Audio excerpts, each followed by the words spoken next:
नमस्कार मित्रांनो, P fact safari सादर करीत आहे गुरुचरित्र कथासार मराठीमध्ये। आज आपण ऐकणार आहोत अध्याय 5 श्री दत्तात्रेयांचा श्रीपाद श्री वल्लभ अवतार कथा। ओम श्री गणेशाय नमः, श्री सरस्वते नमः, श्री गुरुभ्यो नमः, श्री कुलदेवताय नमः। सिद्धयोगी नामधारकाला श्री दत्तात्रेयांची अवतार कथा सांगू लागले। आपल्या भक्तजनांचे रक्षण करण्यासाठी परमेश्वराने या मनुष्यलोकात अनेक अवतार धारण केले। सिद्धयोगी नामधारकाला म्हणाले, अरे नामधारका, लक्षपूर्वक ऐक। भगवान विष्णूंनी अमरीशासाठी अवतार घेतले। मत्स्य, कूर्म, वराह, नृसिंह, वामन, परशुराम, श्रीराम, श्रीकृष्ण, बौद्ध, कल्की असे श्री विष्णूचे 10 अवतार आहेत। त्याप्रमाणे लोकांचा उद्धार करण्यासाठी श्री दत्त प्रभूंनी अनेक अवतार घेतले। संत सज्जनांचे रक्षण व दुष्ट दुर्जनांचे निर्दोलन याच हेतूंनी परमेश्वर नाना रूपांनी अवतार घेतो। द्वापारयुग संपल्यावर कलियुग सुरू झाले। जगात अधर्म आणि अनाचार वाढला। ब्राह्मण आचारभ्रष्ट, विचारभ्रष्ट झाले। भगीरथाने आपल्या पूर्वजांच्या उद्धारासाठी गंगा पृथ्वीवर आणली। त्याप्रमाणे लोकांच्या उद्धारासाठी परमेश्वर मनुष्य रूपात अवतार घेतो। पिठापूर नावाच्या गावात आपळराज नावाचा एक आपस्तंभ शाखेचा ब्राह्मण होता। त्याच्या धर्मपत्नीचे नाव सुमती। ती मोठी सदाचरणी व पतिव्रता होती। अतिथी अभ्यागतांची ती मनोभावे सेवा करीत असे। दोघेही सत्वगुणी होते।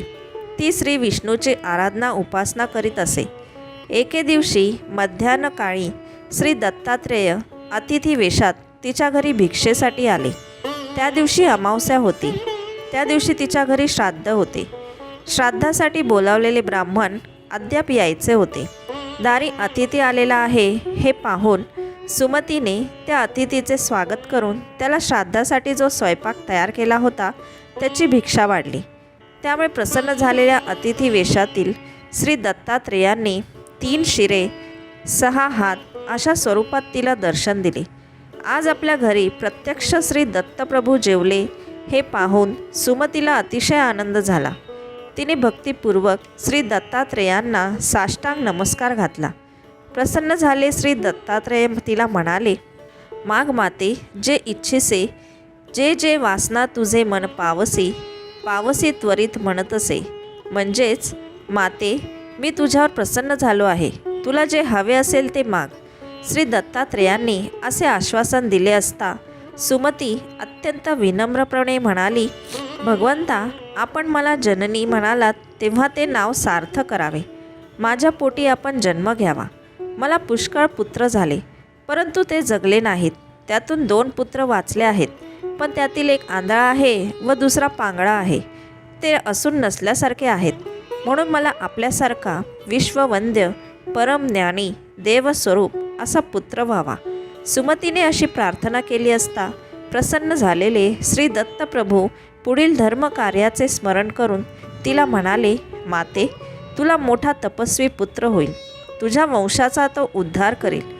कलियुगात त्याची फार मोठी कीर्ती होईल। परंतु तुम्ही तो सांगेल तसे करा, नाहीतर तो तुमच्याजवळ राहणार नाही। तुमचे सगळे दैन्य दुःख तो नाहीसे करेल। असा सूचक आशीर्वाद देऊन अतिथीरूपी श्री दत्तात्रेय अदृश्य झाले। हे वरदान ऐकून सुमतीला अतिशय आनंद झाला। काही कामासाठी बाहेर गेलेला आपळराजा घरी परतल्यावर सुमतीने त्याला सगळी हकीकत सांगितली। मध्यान्हकाळी कोणी अतिथी आल्यास त्याला भिक्षा घालण्यास चुकू नको असेही श्री दत्तात्रेयांनी सांगितले होते।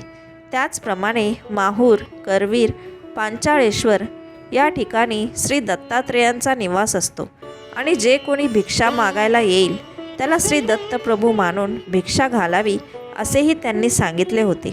सुमतीने सांगितलेली सगळी हकीकत ऐकून आपळराजा अतिशय आनंदी झाला। तो सुमतीला म्हणाला, तू अगदी योग्य तेच केलेस। आज श्राद्ध खऱ्या अर्थाने सफल झाले।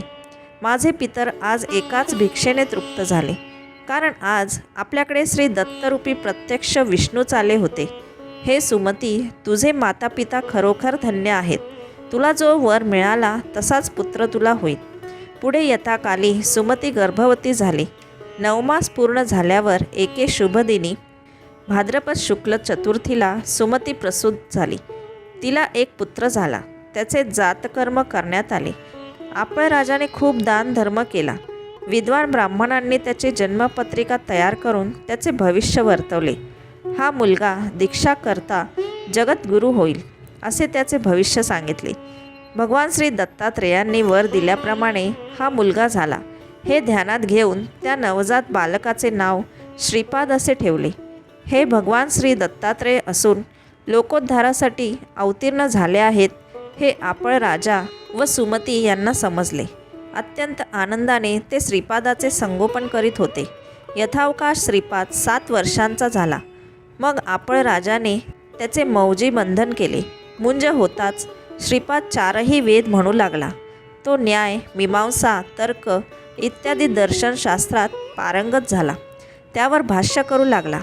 आचारधर्म, व्यवहारधर्म, प्रायश्चित्ते, वेदांत इत्यादींचे ज्ञान तो लोकांना समजावून देऊ लागला. श्रीपादाची असामान्य बुद्धिमत्ता पाहून लोक आश्चर्याने थक्क झाले. त्याच्या मुखातून ज्ञान श्रवण करण्यासाठी अनेक लोक पिठापुरास येऊ लागले. श्रीपाद 16 वर्षांचे झाले. माता पित्यांनी श्रीपादांच्या विवाहाबद्दल चर्चा सुरू केली. त्यांनी श्रीपादांना विवाहाविषयी विचारले. त्यावेळी ते म्हणाले, मी विवाह करणार नाही. मी वैराग्य स्त्रीशी विवाह केला आहे. मी तापसी ब्रह्मचारी योगश्री हीच आमची पत्नी होय. माझे नावच श्री वल्लभ आहे. मी आता तप करण्यासाठी हिमालयात जाणार आहे. हे ऐकून आईवडिलांना खूप वाईट वाटले. परंतु तुला ज्ञानी पुत्र होईल, तो सांगेल तसे वागा. हे श्री दत्तप्रभूंचे शब्द सुमतीला आठवले. या मुलाचा शब्द आपण मोडला तर काहीतरी विपरीत होईल, तेव्हा याला अडवून चालणार नाही असा विचार करून आईवडील त्यांना म्हणाले, बाळा, तू आमच्या म्हातारपणी आमचा सांभाळ करशील अशी आम्हाला आशा होती, पण आम्ही तुला अडवत नाही. आपल्याला पुत्र वियोग होणार या विचाराने सुमती दुःख करू लागली. तेव्हा श्रीपाद तिला समजावीत म्हणाले, तुम्ही कसलीही चिंता करू नका. तुम्हाला हवे असेल ते मिळेल. मग त्यांनी आपल्या आंधळ्या व पांगळ्या बंधूंकडे अमृत दृष्टीने पाहिले आणि त्याच क्षणी परिस्पर्शाने लोखंडाचे सोने होते त्याप्रमाणे त्या दोघा भावांना दिव्य देह प्राप्त झाले. आंधळ्याला दृष्टी आली व पांगळ्याला पाय आले. त्या दोघांनी श्रीपादांच्या चरण कमलांवर डोके ठेवले. आम्ही आज कृतार्थ झालो, धन्य झालो असे ते म्हणाले. श्रीपादांनी त्यांच्या मस्तकावर वरदहस्त ठेवून आशीर्वाद दिला. तुम्हाला पुत्र पौत्रांसह सर्व प्रकारची सुख समृद्धी प्राप्त होईल. तुम्हाला दीर्घायुष्य प्राप्त होईल. तुम्ही चिरकाल सुखाने नांदाल. तुम्ही आईवडिलांची सेवा करा. तुम्ही परमज्ञानी व्हाल. शेवटी तुम्हाला मोक्ष प्राप्त होईल. मग ते आईवडिलांना म्हणाले, या दोन्ही मुलांच्या सहवासात राहून तुम्ही शतायुषी व्हाल. आता मला परवानगी द्या. मी उत्तर दिशेला जात आहे. अनेक साधूजनांना मी दीक्षा देणार आहे. सर्वजण श्रीपादांच्या पाया पडले. श्रीपाद श्री वल्लभ घरातून बाहेर पडले आणि एकाएकी गुप्त झाले. ते मग गुप्तपणे काशी क्षेत्री गेले. तिथून बदरिकाश्रमात गेले. तिथे श्री नारायणाचे दर्शन घेऊन आपण लोकोद्धार करण्यासाठी भूलोकी अवतार घेतला आहे असे सांगून गोकर्ण क्षेत्रात आले. श्रोते हो, सिद्ध मुनींनी सांगितलेली कथा ऐकून आनंदित झालेल्या नामधारकाने सिद्ध मुनींना पुढे काय विचारले व सिद्ध मुनींनी काय उत्तर दिले ती कथा पुढील अध्यायात ऐका. अशा रीतीने श्री गुरुचरित्रामृतातील श्री दत्तात्रेयांचा श्रीपाद श्री वल्लभ अवतार कथा या नावाचा अध्याय 5वा इथेच समाप्त झाला. लवकरच भेटू 6व्या अध्यायासह. तोपर्यंत अवधूत चिंतन. श्री गुरुदेव दत्त. श्री गुरुदेव दत्त. श्री गुरुदेव दत्त. श्री गुरुदेव दत्त.